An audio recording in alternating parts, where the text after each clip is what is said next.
Thanks for being here. You know, we do these segments to kind of get both sides to talk about what they see eye to eye on. A lot of things you're going to fight over up there on both sides of the aisle. But what do you think is the biggest thing of common ground between the two of you? Well, look, I think the number one thing is finding a way. Obviously, debt ceilings on the horizon, but there are some very basic things that we should examine when it comes to spending. I think both parties agree with that, and it's really about making sure that the taxpayer and the American citizen is in the best footing forward, you know, as our nation continues to grow, thrive, and prosper. Yeah, and I can agree with that. I mean, obviously, as the American family is having to spend less and tighten the belts, I mean, so should the federal government. And so I think we can find common ground on that.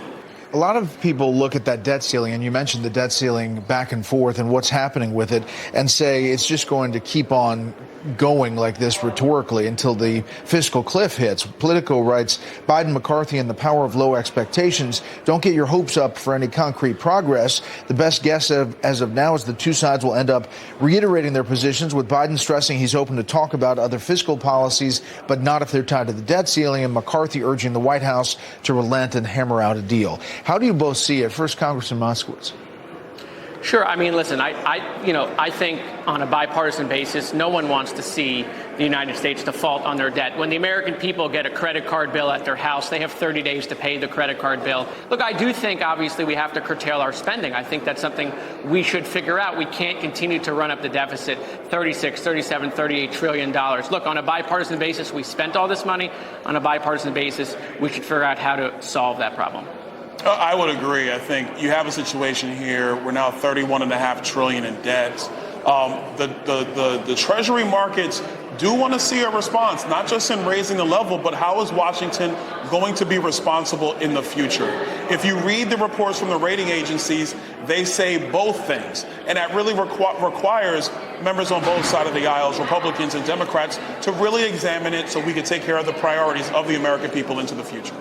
Last thing, and this deals with immigration, specifically for Florida. There's a lot of focus, obviously, on the southwest border, but Florida has its own issue. CBS News, U.S. Coast Guard increases air patrols due to migrant surge. To put some numbers in perspective, since October 1st, 2022 alone, the Coast Guard has interdicted 5,100 Cuban migrants. The Coast Guard said the majority of the migrants they have seen are coming from Cuba or Haiti. It's a big issue in your state as well. It is. That transition, you know, across the water coming into Florida is a dangerous journey. That's something that's not new.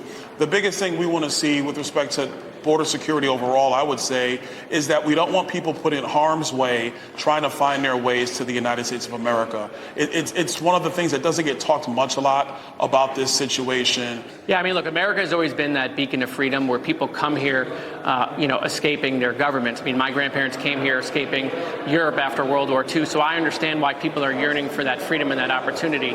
I do think we need to secure the border more. I am deeply worried about all the fentanyl that's pouring over the border, and so I do think on a bipartisan basis, we can find ways in which we stop the fentanyl coming over the border, because it's no doubt affecting children around the country.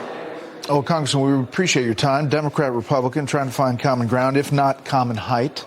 But we appreciate you coming on. Thanks for that. I'm glad we weren't seated for this interview. Listen, don't feel bad. This happens to everybody on Capitol Hill. You know, it happens to me next to you. That's right. Thank you very much to both of you. Thank you. Mike, we'll send it back to you. Thanks, Brett.